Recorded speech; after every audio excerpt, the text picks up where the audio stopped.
In violin, everything is brass down on a side up. So I'm gonna start off with the emergency reload. It's just like the guys do left-handed, but we are using, for righties, we're using our dominant hand. So it's a little bit better. It's easier to load and do minute little things with your right hand than it is your left, unless you're bidextral or amphibious. So I got him to laugh. Yeah, I love it when he laughs. So here's what it looks like. You're just on target on trigger, slightly can't. Violin is you are turning the gun. You're not bringing it way up here. You're not bringing it here.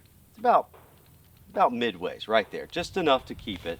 But it's violin loading. So righties come here. Lefties don't listen to me at all, because that's a whole different ballgame. If you want to try and do it, you can, but there's no need, in my opinion, because you're already proficient the other way.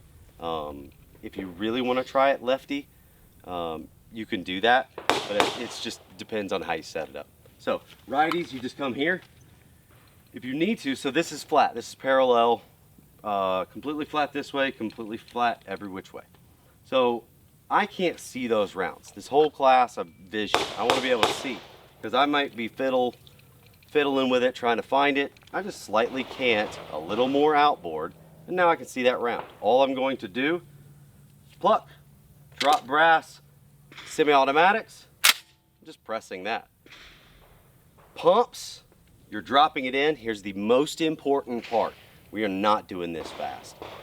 So as soon as I send that forward on a semi-automatic, or I want to send it forward on a pump, I want everybody to create a flipper. Basically, it's called a flipper. It's almost the Spock, but it's flipper.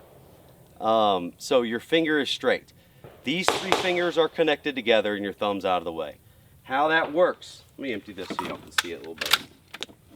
After you go into the violin, after you drop the round in the back, you are going to, safe, you are going to come back like this, because the problem that a lot of people have is they don't teaching the flipper. And what happens is, as you bring your hand back, bam, because it's an emergency reload, so your safety's not on. Or they'll drag their whole hand and it'll crank off a round. So of course, once again, this is safe, it's in a safe direction, and it's unloaded. So after I've loaded that round and dropped it in, I go to the flipper. I am coming underneath and riding that entire gun across here, and then look, bam. I'm in my original position of how I shoot, okay?